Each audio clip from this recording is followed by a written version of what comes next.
Hi welcome to Viscan view. ഇന്ന് നമുക്ക് എളുപ്പത്തിലൊരു churidar pant ചെയ്ത് നോക്കാം. ബിഗിനേഴ്സിന് പോലും വളരെ എളുപ്പത്തിൽ ചെയ്യാൻ പറ്റിയ മെത്തേഡാണ് പറയുന്നത് കേട്ടോ. So let's watch. അതിനായിട്ട് ഞാൻ ക്ലോത്തിനെ അതുപോലെ 4 മടക്കി വെച്ചിട്ടുണ്ട്. ഓപ്പൺ സൈഡ് നമ്മളുടെ എതിർവശത്ത് വരുന്ന രീതിയിൽ വെച്ചിട്ടുണ്ട് 4 അതേപോലെ തന്നെ ഫോൾഡഡ് സൈഡ് നമ്മുടെ സൈഡിലേക്ക് വരുന്ന പോലെ വെച്ചിട്ടുണ്ട്. ഇനി നമുക്ക് മാർക്ക് ചെയ്ത് തുടങ്ങാം. എനിക്ക് വേണ്ട ലെങ്ത്ത് 37.5 ഇഞ്ചാണ്. അപ്പോൾ അതിനായിട്ട് ഞാൻ താഴെ ഭാഗം ഒന്ന് ലെവൽ ചെയ്തെടുക്കുകയാണ്. അങ്ങോട്ടും ഇങ്ങോട്ടും കയറി ഇറങ്ങിയിരിക്കേണ്ട ഫാബ്രിക്. അപ്പോൾ ഞാൻ ഇലാസ്റ്റിക് ആയിട്ടുള്ള വേസ്റ്റ് ബാൻഡാണ് കൊടുക്കുന്നത്. അപ്പോൾ 1/2 ഇഞ്ച് അല്ലെങ്കിൽ 3/4 ഇഞ്ച് ഇലാസ്റ്റിക്കാണ് ഞാൻ യൂസ് ചെയ്യുന്നത്. അപ്പോൾ ഞാൻ അതിനായിട്ട് ഇവിടെ 1.5 ഇഞ്ചിലാണ് മുകളിൽ നിന്ന് മാർക്ക് ചെയ്ത് കൊടുക്കുന്നത്. അപ്പോൾ നിങ്ങൾക്ക് 2 ഇഞ്ച് മാർക്ക് ചെയ്യാം, 2.5 ഇഞ്ച് മാർക്ക് ചെയ്യാം. 1 ഇഞ്ചിൻ്റെ ഇലാസ്റ്റിക് ഒക്കെ ആണെങ്കിൽ നിങ്ങൾക്ക് 2 തൊട്ട് 2.5 ഇഞ്ച് വരെ നിങ്ങൾക്ക് മാർക്ക് ചെയ്ത് കൊടുക്കാം. ഓക്കെ, അപ്പോൾ ഞാനിവിടെ ക്ലോത്തിൻ്റെ ഒരു ഇതിനനുസരിച്ച് ലെങ്ത്തിനനുസരിച്ച് ഞാനിവിടെ മുകളിൽ 1.5 ഇഞ്ചാണ് മാർക്ക് ചെയ്യുന്നത്. ആ 1.5 ഇഞ്ചിൽ നിന്ന് താഴോട്ട് 37.5 ഇഞ്ച് മാർക്ക് ചെയ്യുന്നു. പ്ലസ് താഴേക്ക് 1 ഇഞ്ച് നമുക്ക് മടക്കി അടിക്കാൻ വേണ്ടിയിട്ട് മാർക്ക് ചെയ്യണം. എനിക്കിവിടെ 1 ഇഞ്ചാണ് കിട്ടുന്നുള്ളൂ. നിങ്ങൾക്ക് 2 ഇഞ്ച് കിട്ടുന്നുണ്ടെങ്കിൽ നിങ്ങൾക്ക് 2 ഇഞ്ച് എടുക്കാവുന്നതാണ് താഴെ മടക്കി അടിക്കാൻ. കാരണം 1 ഇഞ്ചിൽ ഒരു തവണ മടക്കി വീണ്ടും 1 ഇഞ്ചും കൂടി മടക്കുമ്പോൾ നല്ല ഭംഗിയായിരിക്കും പാൻറ്റിൻ്റെ താഴെ ഭാഗം കാണാൻ. എനിക്കിവിടെ 1/2 ഇഞ്ച് മടക്കി വീണ്ടും ഒന്നുകൂടി 1/2 ഇഞ്ച് മടക്കാനുള്ള അത്രയേ നമുക്ക് കിട്ടുന്നുള്ളൂ ക്ലോത്ത്. ഓക്കെ, ഇത് വേണമെങ്കിൽ നമുക്ക് വിഡ്ത്ത് വൈസ് മടക്കാം ഈ തുണിയെ. പക്ഷേ എനിക്ക് ഈ ഡിസൈൻ ഇതുപോലത്തെ ലൈൻസ് തന്നെ വരണം എന്നുള്ളത് കൊണ്ടാണ് ഞാനിങ്ങനെ ലെങ്ത്ത് വൈസ് തന്നെ മടക്കി വെച്ചിരിക്കുന്നത് കേട്ടോ. അപ്പോൾ സാധാരണ നമുക്ക് തുണി എങ്ങനെയാണോ കിട്ടുന്നത് അതേപോലെ തന്നെയാണ്. അതിൻ്റെ റോങ് സൈഡിലേക്ക് മടക്കി വെച്ചിട്ടുണ്ടെന്ന് മാത്രമേ ഉള്ളൂ വ്യത്യാസം. അപ്പോൾ ഇനി നമുക്ക് ആവശ്യമുള്ളത് നമ്മളുടെ ഹിപ്പിൻ്റെ മെഷർമെൻറ്റാണ്. വയറിൻ്റെ അവിടുത്തെ മെഷർമെൻ്റ് അല്ല കേട്ടോ പറയുന്നത്, നമ്മളുടെ ഹിപ്പ് ഏരിയയിലെ മെഷർമെൻറ്റാണ് പറയുന്നത്. ഓക്കെ, അപ്പോൾ കാരണം നമ്മളിവിടെ ഇലാസ്റ്റിക് യൂസ് ചെയ്യുന്നതുകൊണ്ട് ഹിപ്പ് ഏരിയയിലെ മെഷർമെൻറ്റ് എടുക്കുകയായിരിക്കും ഏറ്റവും നല്ലത്. അപ്പോൾ ഇവിടെ എനിക്ക് ഹിപ്പ് ഏരിയയുടെ മെഷർമെൻറ്റ് ഡിവൈഡഡ് ബൈ 4 ചെയ്യുക. അതിൻ്റെ കൂടെ ഒരു 2.5 ഇഞ്ചാണ് നമ്മൾക്ക് കൂട്ടേണ്ടത്. ഓക്കെ, അപ്പോൾ എനിക്കിവിടെ കിട്ടുന്നത് 12 ഇഞ്ചാണ് കിട്ടുന്നത്. അതേപോലെ തന്നെ നമുക്ക് ഹിപ്പ് ഏരിയയുടെ മെഷർമെൻറ്റ് ഡിവൈഡഡ് ബൈ 3 ചെയ്യാം. അങ്ങനെ ചെയ്ത് കഴിഞ്ഞാൽ നമുക്ക് താഴേക്കുള്ള ആ ഒരു ലെങ്ത്ത് ഉണ്ടല്ലോ, ക്രോച്ച് ലെങ്ത്ത്, ഇത് ഞാൻ ഇതിന് മുൻപുള്ളൊരു പാൻറ്റിൻ്റെ വീഡിയോയിൽ ഡീറ്റെയിൽഡ് ആയിട്ട് പറയുന്നുണ്ട് കേട്ടോ. അപ്പോൾ സംശയം ഉണ്ടെങ്കിൽ അതും കൂടി ഒന്ന് കണ്ടു നോക്കൂ. അപ്പോൾ എനിക്കിവിടെ കിട്ടുന്നത് 12.5 ഇഞ്ചാണ്.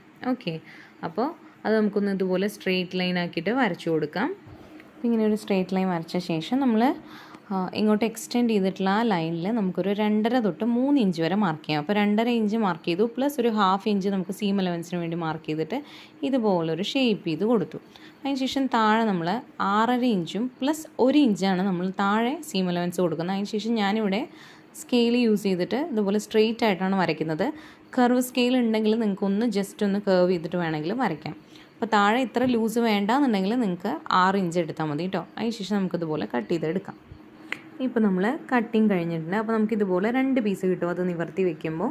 ഇനി നമുക്ക് ചെയ്യാനുള്ളത് ഇതിൻ്റെ ഈ ഒരു ക്രോച്ച് ലെങ്ത്ത് ഒന്ന് സ്റ്റിച്ച് ചെയ്തെടുക്കുക എന്നുള്ളതാണ് 2 സൈഡും. അപ്പോൾ 2 പീസിൻ്റെയും നല്ല വശങ്ങൾ ചേരുന്ന രീതിയിൽ വേണം വെക്കാൻ. ഇതുപോലെ മേലിൽ നിന്ന് തുടങ്ങി 2 പ്രാവശ്യം ഇതുപോലെ 1/2 ഇഞ്ച് എടുത്തിട്ട് നമുക്കൊന്ന് സ്റ്റിച്ച് ചെയ്യാം. ഈ സൈഡും അതേപോലെ ക്രോച്ച് ലെങ്ത്ത് വരെ ഒന്ന് സ്റ്റിച്ച് ചെയ്തിട്ട് എടുക്കാം. 1/2 ഇഞ്ച് മാത്രം സീം അലവൻസ് കൊടുത്തിട്ട് സ്റ്റിച്ച് ചെയ്ത് ക്രോച്ച് ലെങ്ത്ത് വരെ സ്റ്റിച്ച് ചെയ്ത് എടുത്തിട്ടുണ്ട് 2 സൈഡും. അതിന് ശേഷം 2 സ്റ്റിച്ചും സെൻറ്ററിൽ വരുന്ന രീതിയിൽ ഇതുപോലെ വെക്കുമ്പോൾ നമുക്ക് പാൻറ്റിൻ്റെ ആ ഒരു ഷേപ്പിലേക്ക് നമുക്ക് കിട്ടും. ഇനി നമുക്ക് ചെയ്യാനുള്ളത് മുകളിൽ നമുക്ക് ഇലാസ്റ്റിക് ഇടേണ്ട ആ ഭാഗം ഒന്ന് സ്റ്റിച്ച് ചെയ്തെടുക്കുക എന്നുള്ളതാണ്. അപ്പോൾ അതിനായിട്ട് ഇതുപോലൊരു 1/4 ഇഞ്ചിൽ ജസ്റ്റ് ഒന്നിങ്ങനെ മടക്കുക.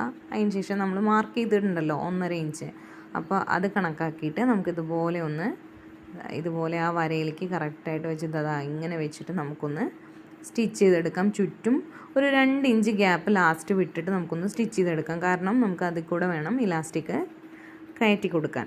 ഓക്കെ, അപ്പോൾ ഇതൊന്ന് സ്റ്റിച്ച് ചെയ്തെടുക്കാം. ഇപ്പോൾ നമ്മളിതാ കുറച്ച് ഗ്യാപ്പ് ഇട്ടിട്ട് ബാക്കി എല്ലാ ഭാഗത്തും സ്റ്റിച്ച് ചെയ്തെടുത്തിട്ടുണ്ട്. ഇനി നമുക്ക് ചെയ്യാനുള്ളത് താഴെ ഭാഗം കാലിൻ്റെ ആ ഒരു ഭാഗത്ത് നമുക്കൊന്ന് മടക്കി അടിക്കുക എന്നുള്ളതാണ്. അപ്പോൾ നമ്മൾ 1 ഇഞ്ചാണ് കൊടുത്തിട്ടുള്ളത്. അപ്പോൾ അതിനായിട്ട് ആദ്യം ഒന്ന് 1/2 ഇഞ്ചിൽ മടക്കുന്നു, വീണ്ടും ഒന്നും കൂടി 1/2 ഇഞ്ചിൽ മടക്കിയിട്ട് നമുക്കൊന്ന് സ്റ്റിച്ച് ചെയ്തെടുക്കാം. അങ്ങനെ നമ്മൾ സ്റ്റിച്ച് ചെയ്തെടുത്തിട്ടുണ്ട്. നിങ്ങൾക്ക് വേണമെങ്കിൽ 1-2 സ്റ്റിച്ചസ് വീണ്ടും ഒന്നും കൂടി കൊടുക്കാം. അപ്പോൾ കുറച്ചും കൂടി ഭംഗിയുണ്ടാവും. ഓക്കെ, ഇനി നമുക്ക് ചെയ്യാനുള്ളത് ഇതേപോലെ 2 പീസും നല്ല വശവും ഇതുപോലെ ചേർത്ത് വെച്ചിട്ട് നമ്മൾ താഴെ കൊടുത്തിരിക്കുന്ന സീം അലവൻസ് 1 ഇഞ്ചായിരുന്നു. അപ്പോൾ ആ 1 ഇഞ്ചിൽ നിന്ന് താഴേക്ക് ഇങ്ങനെ വന്ന് സെൻറ്ററിലെത്തുമ്പോൾ 1/2 ഇഞ്ചായിരിക്കും അവിടെ സീം അലവൻസ് കൊടുത്തിട്ടുള്ളത്. വീണ്ടും അവിടെ നിന്ന് ഒന്നിങ്ങനെ സ്ലോപ്പ് ചെയ്ത് വീണ്ടും സ്റ്റിച്ച് ചെയ്ത് വന്നിട്ട് ഇപ്പുറത്തെ കാലിലെ 1 ഇഞ്ച് സീം അലവൻസുള്ളോടത്ത് കൊണ്ടുവന്നിട്ട് നമ്മൾ കറക്റ്റായിട്ട് ഇതുപോലെ 1 ഇഞ്ചുള്ളോടത്ത് കൊണ്ടുവന്നിട്ട് നിർത്തുകയാണ് ചെയ്യുന്നത്. അത്രയേ ഉള്ളൂ നമ്മുടെ സ്റ്റിച്ചിങ് പരിപാടി. ഓക്കെ, അപ്പോൾ ബിഗിനേഴ്സിന് വേണമെങ്കിൽ ഒരു ടിപ്പ് എന്ന് പറയുന്നത് സെൻട്രൽ നിന്ന് ഒരു കാലിലോട്ട് വീണ്ടും ഒരു സെൻട്രൽ നിന്ന് അടുത്ത കാലിലോട്ട് വേണമെങ്കിലും സ്റ്റിച്ച് ചെയ്യാം. അങ്ങനെ ആകുമ്പോൾ പാൻറ് ഇങ്ങനെ ചിലവർ അടിച്ച് കഴിയുമ്പോൾ ഒന്നിങ്ങനെ കയറി നിൽക്കില്ലേ, അങ്ങനത്തെ ഒരു പ്രശ്നം ഉണ്ടാവില്ല. ബിഗിനേഴ്സിനുള്ള ഒരു ടിപ്പാണ് കേട്ടോ. ഇനി നമുക്ക് ഇലാസ്റ്റിക്കാണ്, നമ്മുടെ വേസ്റ്റ് റൗണ്ടാണ് ഇവിടെ നമുക്ക് ആവശ്യം, ഹിപ്പ് റൗണ്ട് അല്ല കേട്ടോ. വേസ്റ്റ് റൗണ്ടിൽ നിന്ന് ഒരു 3 ഇഞ്ചോ അല്ലെങ്കിൽ 4 ഇഞ്ചോ കുറയ്ക്കാം. അത് നമ്മുടെ ഇലാസ്റ്റിക് എത്ര വലിയുന്നുണ്ട് അതിനനുസരിച്ചാണ്. അപ്പോൾ ഞാനിവിടെ എനിക്ക് 34 ഇഞ്ചാണ്, ഞാൻ 31 ഇഞ്ചിൽ ഇലാസ്റ്റിക് കട്ട് ചെയ്തിട്ട് ഒരു പിൻ സൂചി വെച്ചിട്ട് അതിനുള്ളിലേക്ക് ഇലാസ്റ്റിക് കയറ്റി കൊടുക്കുന്നു. എന്നിട്ട് ഇതേപോലെ 2 അറ്റവും പിടിച്ചിട്ട് ഒന്ന് സ്റ്റിച്ച് ചെയ്ത് കൊടുക്കുക. അതിന് ശേഷം നമുക്ക് ബാക്കി നമ്മൾ ഓപ്പൺ ചെയ്തിട്ടുള്ള ഭാഗം ഉണ്ടല്ലോ ഇലാസ്റ്റിക് കയറ്റി വിടാനായിട്ട്, ആ ഒരു ഭാഗം നമുക്ക് ഒന്ന് സ്റ്റിച്ച് ചെയ്തെടുക്കാം. അതുപോലെ ഇലാസ്റ്റിക്കിന് മേലെ കൂടെ വേണമെങ്കിൽ ഒരു സ്റ്റിച്ചും കൂടി കൊടുക്കാം. ഓക്കെ, അപ്പോൾ നമ്മളുടെ പാൻറ്റിൻ്റെ സ്റ്റിച്ചിങ് കംപ്ലീറ്റ് ആയിട്ടുണ്ട്. സോ വളരെ എളുപ്പത്തിൽ ഒരു പാൻറ്റ് സ്റ്റിച്ചിങ് എങ്ങനെയെന്ന് മനസ്സിലായിട്ടുണ്ടാവും എന്ന് വിചാരിക്കുന്നു. അപ്പോൾ എന്തെങ്കിലും സംശയം ഉണ്ടെങ്കിൽ നിങ്ങൾ താഴെ കമൻറ്റ് ചെയ്യൂ. അതുപോലെ വീഡിയോ ഇഷ്ടപ്പെടുകയാണെങ്കിൽ നിങ്ങൾ ചാനൽ ഒന്ന് സബ്സ്ക്രൈബ് ചെയ്യൂ. അതേപോലെ തന്നെ ലൈക്ക് ചെയ്യണം മാക്സിമം ഒന്ന്. അതേപോലെ തന്നെ ഒന്ന് ഷെയർ ചെയ്ത് കൂടി ഒന്ന് സപ്പോർട്ട് ചെയ്യണം. ഇതിന് മുൻപുള്ള നമ്മുടെ വീഡിയോസ് ഒന്ന് കണ്ട് ചെക്ക് ചെയ്ത് നോക്കൂ. നിങ്ങൾക്ക് എന്തെങ്കിലും ഇഷ്ടപ്പെടുകയാണെങ്കിൽ നിങ്ങൾ ഒന്ന് മാക്സിമം ഒന്ന് ഷെയർ ചെയ്ത് സപ്പോർട്ട് ചെയ്യണേ. Thanks for watching.